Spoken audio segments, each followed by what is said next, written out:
आप सभी का मेरे YouTube चैनल में हार्दिक स्वागत है। आज हम आपके लिए लेकर आए हैं एक अद्भुत और प्रेरणादायक पौराणिक कथा। यह कहानी है अन्नपूर्णा माता। अन्नपूर्णा माता व्रत कथा की यह कहानी अपने आप में अद्भुत प्रेरणा और रहस्यमय चमत्कारों से भरी हुई है।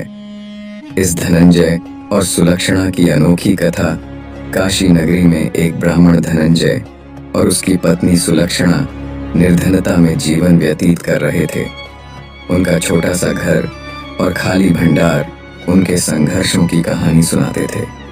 सुलक्षणा, जो अत्यंत बुद्धिमान और धर्मपरायण स्त्री थी, अक्सर धनंजय से कहती, नाथ, कब तक यूं ही बैठे रहोगे? कुछ ऐसा करो जिससे हमारी निर्धनता समाप्त हो। धनंजय को उसकी बात दिल को छू गई। उसी रात वह काशी विश्वनाथ मंदिर गया और भगवान शिव के सामने हाथ जोड़कर बैठ गया। उसने कहा, हे देवाधिदेव, मुझे पूजा पाठ करना नहीं आता। मैं बस आपके भरोसे यहाँ बैठा हूँ, मेरी मदद करें। उसने 3 दिन तक बिना खाए पिए तपस्या की।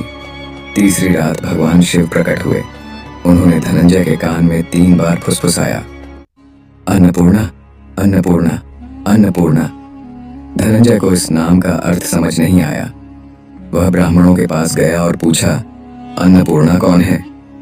ब्राह्मणों ने उसे कहा, तू भूखा है इसलिए तुझे अन्न का नाम सुनाई दिया, घर जाकर भोजन कर ले।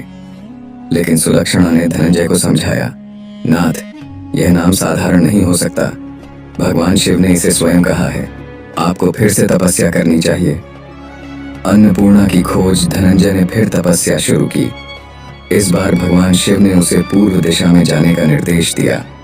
वह अन्नपूर्णा का नाम जपते हुए जंगलों और पहाड़ों से गुजरा। एक दिन उसने एक अद्भुत स्थान देखा।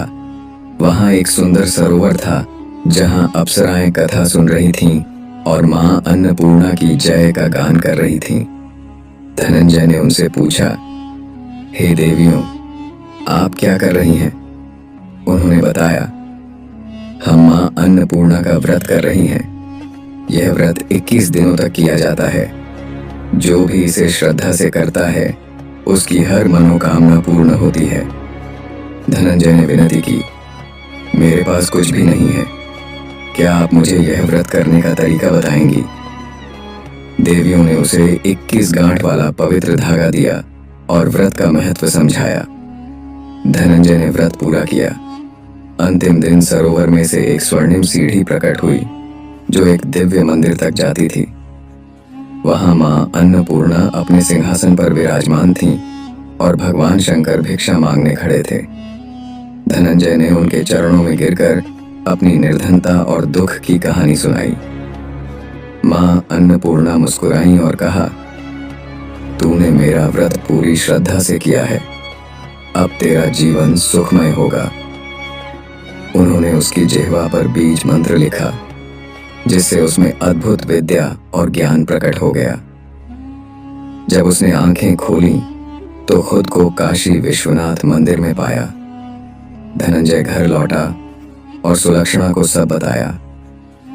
देखते ही देखते उनके घर में धन और संपत्ति की बरसात होने लगी। परंतु लोग कहने लगे, धनंजय, तुम्हारे पास संतान नहीं है, तुम्हें दूसरा विवाह करना चाहिए।